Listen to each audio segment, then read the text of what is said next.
So we are up to the second to the last mantra tonight, which is peace is not judging.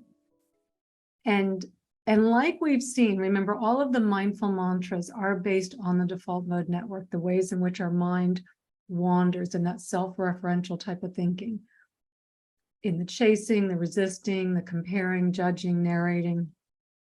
But they also really blend into one another. And so in comparing, we're judging, right? We're judging one person's situation as good, wanting, chasing what they have, judging our situation as not good, resisting, not what, resisting what it is that we have. And so there's a lot of, they're blending into one another. There's a lot of different mind movements happening at the same time. And yet there is that distinct flavor that we can pull out to really find out, why are we suffering? To really help us pull the thread out so that we can, the thread out of the story, so that we can free ourselves from the suffering. So it is helpful to have a mantra for each specific mind movement. And again, as with everything in the default mode network, it's a survival advantage for us. And judging definitely had and has its benefits for us. That when we judge someone, when we meet a stranger, we are subconsciously judging whether we trust that person or not, or whether we think that person is going to cause us harm or not. That's happening without us even knowing it. It's our amygdala, the fear center, is also trying to assess, is this a trustworthy person? And according to the research in Jared Diamond's book, Guns, Germs, and Steel, it was only up until about 7,500 years ago. So up until then, if you came across a stranger, there was a very good chance you were going to end up in a fight and that someone would end up dead. That strangers, someone outside of our tribe, just seeing someone outside of our tribe was so very threatening to us, only up until 7,500 years ago. And we do a lot. And so that is a helpful kind of judging, even today. I mean, we meet a lot of strangers every single day. We're not threatened, but we do want to have that kind of like, oh, is this person trustworthy? I'm thinking of doing business with them. I'm thinking of renting my house to them. I'm thinking of picking them up for a ride. Do they look trustworthy or not? It's helpful. But the superficial judging that we're doing all the time, the really harshly judging other people all the time, is not helpful for us anymore. I mean, when we judge people, how they look, what they're wearing, what their hair looks like, whether they're dressed too skimpy or they're dressed too conservatively. Either way, it's not right? We kind of look at them and think, oh, what's wrong with them? Why are they doing that? Or when we judge someone's behavior, when we see someone, we think they're breaking the rules, and the dreaded someone parks in the handicap parking spot, and we look for the little sticker or the plaque, hanging, and we don't see it. And then we see them get out and we think, oh, they look pretty able. Where's the handicap reason here? And we start judging them and thinking like, what a horrible person they are for doing this. I mean, they must be a murderer, because who else would do something like that? Right. So really imputing all these negative qualities on them. Or even when we're judging people, that maybe someone is at the airport and they're having a meltdown. And at best, everyone is sitting around judging them, looking at them, thinking all these horrible thoughts. They're having their worst moments. And we're having these horrible thoughts about them, judging their behavior. And sorry, that's at best. And at worst, people are videotaping it to put on social media. Like, oh, look at their worst moment. And it is difficult to not have the initial reaction to judging, because even in these superficial situations, there would have been a benefit to that at some point living in tribes. You didn't want people to be different. You didn't want anyone breaking the rules. You wanted a lot of conformity, everything to be the same. You wanted a lot of certainty. It is difficult to not have that initial reaction. We all have it. Don't judge yourself for judging. That's just judging another way. We do have the initial reaction. But then with our mindfulness practice, recognizing that tension, that feeling of being threatened, simply because of what someone's wearing, or because someone's parked in the handicap spot, or someone's doing something they shouldn't be doing, that has nothing to do with us. We notice that tension, and we notice, oh, peace is not judging, I'm judging. And it's for us to open our hearts at that point. That is our response. To open our hearts, to have more compassion, to have more kindness, to give people the benefit of the doubt. Because if we don't do that, if we judge, if we keep judging everyone, every time we judge, we close off our hearts, not just to that person and missing a connection with that person, but we close it off to ourselves. And then seeing people negatively becomes a habit. Because again, that initial reaction is there. I think it's almost impossible to stop that initial reaction. It does go away in certain situations, but then there's something where it'll just catch you. So you have that initial reaction, but then after that, you have a choice on how to respond in that situation. We are adults, and we are working on our practice, on our spiritual practice, on opening our hearts. This is the work that we are doing. And if we don't stop that habit, then we will see everyone through this lens of negativity. And there's a cute little story of a Zen story of a guy that he decides to leave his village and go find a new village. He's sick of the people in his village. And as he is coming around this, he's walking on the path and he sees this village down the valley and he thinks, oh, I'll go check out that village. And he sees a sheep herder sitting on the path, on the side of the path. And he stops and talks to him. And he says, oh, I'm thinking of moving to this town here. Can you tell me what the people are like? The sheep herder thinks about it for a moment. And he says, well, tell me, what were the people like where you just came from? And he's like, oh my God, they were awful. They were miserable. They were rude. They were selfish. They were inconsiderate. It's why I left. It's why I'm looking for a new town. And the sheep herder goes, oh, I'm afraid all the people in this town are exactly the same.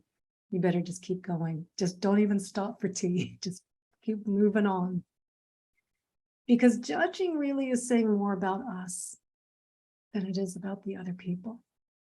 That if you see some people as negative, it's really hard to not see the negative qualities or not to impute those negative qualities on other people.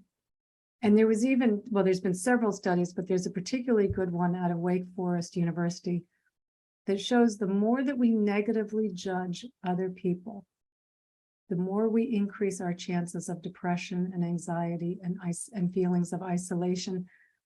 And there were some other mental or personality disorders that they had listed in there. And the more positively people judged other people, the more they saw people's positive traits, the more positively they saw themselves, the more optimistic they were, the happier they were, the kinder they were. So judging is really saying more about us than it is about the other person. That how we see ourselves is how we see other people. And how we judge ourselves is how we judge other people. And of course, when it comes to judging ourselves, there's no one that's a worse critic than us. We are brutal when it comes to judging ourselves. We are so unkind. We don't give ourselves a break. There's no forgiveness. There's no benefit of the doubt. Well, I've said it many times in this class, and we all know this. We know that we all make mistakes.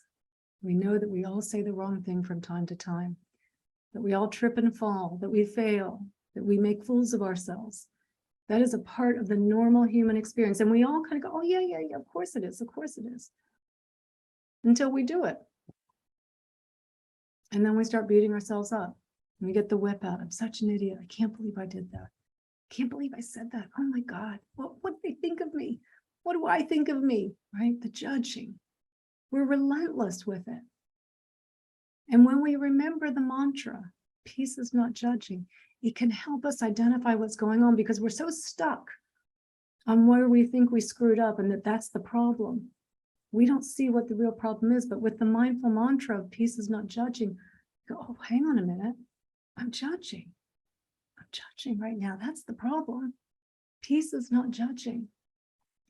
And that can be enough to just let us free us a little bit from the grips, to put the whip down for a moment. Then to even be able to approach it more compassionately, like, okay, I did screw up. Was there anything I could have done differently? And now at least we can think clearly about the situation, and we can reflect in a way that maybe helps us, instead of just beating ourselves up, judging ourselves, which is then going to turn into judging other people. Not bringing us what we want, not bringing us the peace that we want, not bringing us the connection, the sense of belonging that we want. So, our response is not just compassion to judging other people, but compassion for judging ourselves. Peace is not judging.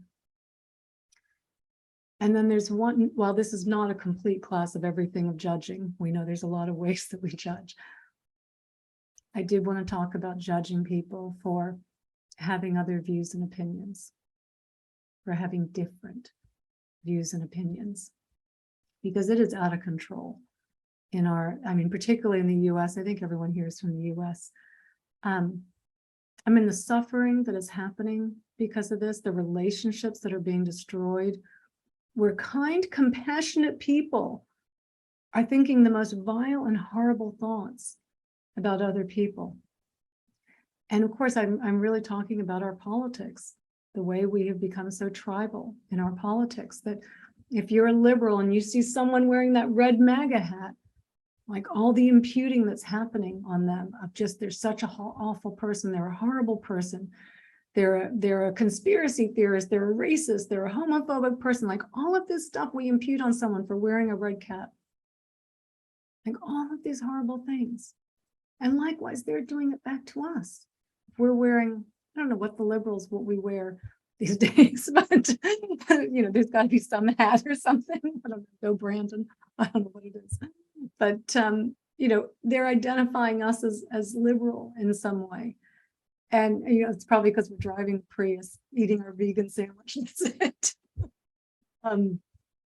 it. They're assuming the worst on us, the libtards. I think that's such an awful word, not just because I'm liberal, but it's like, they're so stupid. We're so, we hate white people, right? It's crazy, the views that they're having, because we don't agree with them, how they see us, and we don't agree with them, how we see them. And yet, when you take away the labels, how many times have you met someone and had a great conversation and thought, what a nice person, they were so helpful, they were so kind. And then there's just that little comment they make and they go, oh whoops. Oh, I didn't realize, you voted for, Trump or something. And you have that kind of initial reaction. You have to stop and go, but man, this person was really kind and really helpful. And to remember, this is a really important part about judging, about life. Everyone is the way they are because of causes and conditions. If you grew up in rural Arkansas with conservative parents, surrounded by conservative people, without a doubt, the highest probability you would be a conservative. If you grew up in Berkeley with liberal professor parents, I'm talking to you too, you would undoubtedly grow up to be liberal. We are the result of millions and billions and trillions of different causes and conditions, of the way we are born, the parents that we are born to, the interactions and experience we have as young kids, our DNA. It is all of these things that create the views and opinions that we have. They're not even ours. They're not original. We're just picking up what everyone else is having. And we are impugning people when it wasn't even their choice. Like, we think it's a choice. I know I'm speaking largely to a liberal audience here. We think it's our choice to be liberal. It's not. It's all the causes and conditions that brought us to this point. And so to see people, we really do need to start seeing people as human beings and not judge them because they have different views than us. We don't have rational dialogues with people when we judge them. There is no rational dialogue. And it is even getting worse because there's this whole thing called the big sort. I don't know if anyone has heard about this, the big sort, where people are moving to more, if you're a liberal, you're moving to more bluer zip codes. And if you're a conservative, you're moving to more redder zip codes, where people are saying, I feel safer being around like-minded people. And of course, the studies have shown the more like-minded people that are together, that they don't have people that have different views and opinions, the more extreme they become. This is not good for us. And I even have to say, I mean, as a liberal, and I know I'm not alone on this, like there are some things that I've disagreed with in the past couple of years, and I don't really talk about it too much. Not just because I'm going to be judged, but because I'm not going to be heard. That's not good for us. That's not a healthy place for our society to be. So we have to really think about what judging does to us. If we want things to change, don't judge other people. We don't like it when people judge us. Why would we assume that they like it when we judge them? And it has detrimental consequences for us. So, and to also really think about this in the context of connection. This is what we want more than anything in the world, is that feeling of belonging, of connection. And every time we judge another person, we're creating separation and distance and disconnection. Every single time a stranger in the supermarket, just we look at them, oh, look at what they're wearing. Oh my God. Not us in Baja, Lisa, we can't do that because we're all dressed, holes in our shirts, but how quickly we judge people. I mean, just a quick little thing. And as I said, it is really hard to stop that initial reaction. It's pretty ingrained in us. We have a choice after that, whether we continue with it or we recognize what's going on. We go, oh yeah, peace is not judging. Peace is not judging. Notice how it feels to let that judging fall away and go, wow, it feels so much better when I don't judge people. I'm so much freer. There's less, and of course, because if you're judging others, just wait for it.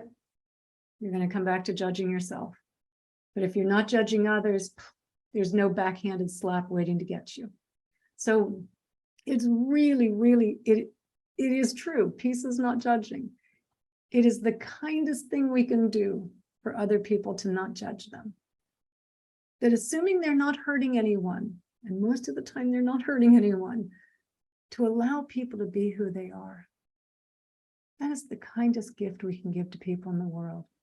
That imagine your friend, they come over and you even say, oh, I love it when you're here because I know you don't judge me.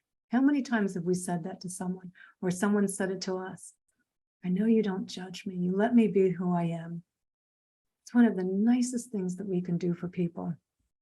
And even Maya Angelou said it, people will forget what we say to them, but they will remember how we made them feel. Peace is not judging. It's the kindest thing we can do. Life is better for us when we're not judging. We are more rational, we're more compassionate, we are more wise when we are not judging. Peace is not judging.